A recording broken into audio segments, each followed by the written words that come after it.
मैंने पूर्व में भी आग्रह किया, एक बार फिर कह दूं आपको, आपके बच्चों को नौकरी नहीं मिली, व्यापार नहीं मिला और वो एक एक नंबर से ही निष्फल हो रहे हैं, सफल नहीं हो पा रहे हैं। उन्हें बोलिए रविवार का व्रत चालू कर दें। सूर्य भगवान को अर्घ तो पूरी दुनिया को ही देना चाहिए। सूर्य नारायण साधारण नहीं है, हनुमान जी के भी गुरु हैं। पुण्य सदकर्म करने का पूरा फल प्राप्त नहीं होता यदि सूर्य को अर्घ न दिया जाए। सूर्य भगवान को तो नित्य अर्घ देना चाहिए, रोजाना अर्घ देना चाहिए। और सूर्य भगवान प्रसन्न होकर के तो सब कुछ दे देंगे। जब सूर्य भगवान को अर्घ देते हैं, सूर्य भगवान को वंदन प्रणाम करते हैं, उनको चमड़ी का रोग नहीं हो सकता, कुष्ठ रोग नहीं हो सकता, ऐसे तमाम और रोग हैं, ये निरोगता देते हैं भगवान सूर्य नारायण। तो सूर्य भगवान को स्त्री पुरुषा रोज अर्घ दें।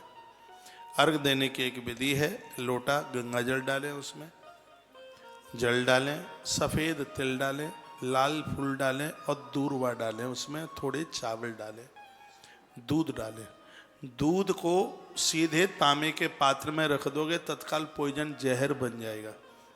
तांबे के पात्र में 3 दिन रखा हुआ कच्चा दूध, 3 दिन रखा हुआ, यदि किसी व्यक्ति ने पी लिया तो या तो मर जाएगा, मर नहीं जाएगा तो बेहोश जरूर हो जाएगा, वो ऐसा हो। लेकिन वही ताम्र पात्र में दूध इतनी सामग्री के साथ पूजा के लिए आप उसको लेते हैं, वो अमृत में हो जाता है। यही तो भगवान की लीला है।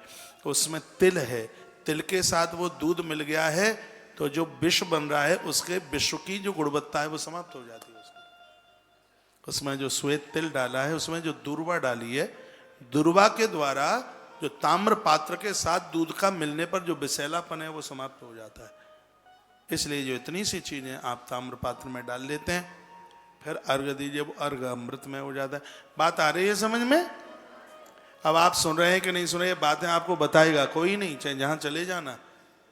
किसी की अटकी क्या पड़ी है सो बताएगा, अब मेरी अटकी पड़ी है इसलिए बता रहा हूं। हाँ तो किसी को क्या, हाँ मेरी तो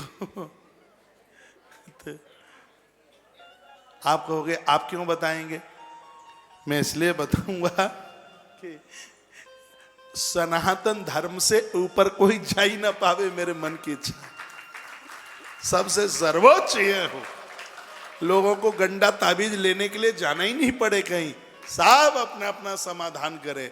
सूर्य भगवान को अर्घ देने से आधा सीसी का दर्द नहीं होता। आधा सीसी जानते भौएं फटती हैं, इसमें बड़ी जोर से दर्द होता है। सूर्य भगवान को अर्घ देने से, उन्हें वंदन प्रणाम करने से ये सब ये बीमारियां नहीं रहती।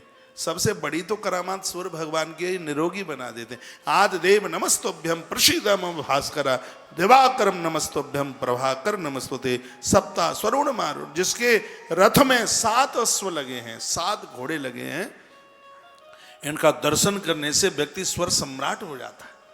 सूर्य भगवान बड़े अद्भुत हैं और हनुमान जी के गुरु जी हैं और माता अंजनी इनकी परम भक्तानी हैं।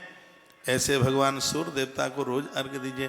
मैंने पूर्व में बोला है अपनी बहन और माताओं को, लोटे में ये सब सामग्री रखकर बच्चों के हाथ में पकड़ा दो, और पति देता नहीं है तो जबरदस्ती से उसका पजामा पकड़ के दे अर्घ सूर्य को। उसके बाद में जाना कहीं जहां जाना, जबरदस्ती से दिलवा। 4-6 दिन जबरदस्ती से देगा, उसको इतना सकून मिलेगा कि सूर्य भगवान को अर्घ दिए मानेगा ही नहीं। उनसे जबरदस्ती से कराओ। शुरू में हम भी वृंदावन में थे, ये पढ़ रहे थे सब संस्कृत वगैरह।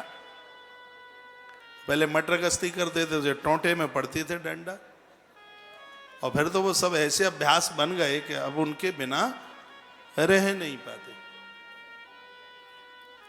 तो जरूर की